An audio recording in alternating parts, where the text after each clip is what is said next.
Hi guys, super star Rajinikanth నటించిన 'లాల్ సలాం' చిత్రం డిజాస్టర్గా దిశలా అడుగులేస్తుంది. 'Jailer' లాంటి బ్లాక్ బస్టర్ తర్వాత వచ్చిన ఈ చిత్రం ప్రేక్షకులను మెప్పించలేకపోయింది. దాంతో ఐశ్వర్య రజనీకాంత్ దర్శకత్వంలో వచ్చిన ఈ చిత్రం బాక్సాఫీస్ వద్ద పేలవమైన కలెక్షన్లు రాబడుతుంది. ఈ చిత్రం 4 రోజుల కలెక్షన్లు తెలుసుకోబోయే ముందు ఒక చిన్న రిక్వెస్ట్. మన ఛానల్లోని వీడియోస్ చూసి నచ్చితే సబ్స్క్రైబ్ చేసి లైక్ కొట్టి షేర్ చేయండి.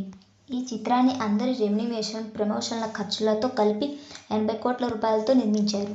రజనీకాంత్ కెరియర్లోనే ఇంతకు ముందెప్పుడూ లేని విధంగా 'లాల్ సలాం' చిత్రం అతి తక్కువ ఓపెనింగ్స్ సాధించింది. ఈ సినిమా తొలి రోజు ఇండియాలో 3.5 కోట్లు సాధించగా, రెండవ రోజు ఈ చిత్రం 3.25 కోట్లు, మూడవ రోజు 3.15 కోట్ల రూపాయలు వసూలు చేసింది.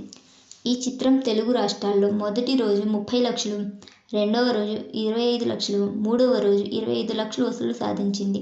తొలి వారాహితంలో 80 లక్షల వసూళ్లను సాధించింది. ఈ చిత్రం 4వ రోజు కలెక్షన్ల వివరాల్లోకి వెళ్తే ఇండియా వైడ్గా 1.25 కోట్లు, తమిళంలో 1 కోటి రూపాయలు, తెలుగులో 25 లక్షల వసూళ్లను సాధించింది. 2.5 కోట్ల గ్రాస్ వసూళ్లను వసూలు చేసింది. 'లాల్ సలాం' చిత్రం ముందు భారీ బ్రేక్ ఈవెన్ లక్ష్యం ఉంది. ఈ సినిమా లాభాల్లోకి రావాలంటే 50 కోట్ల రూపాయలు వసూలు చేయాల్సి ఉంది. అయితే ప్రస్తుతం ఈ సినిమా సాధిస్తున్న కలెక్షన్లను బట్టి చూస్తే బ్రేక్ ఈవెన్ సాధించడం అసాధ్యం కనిపిస్తుంది.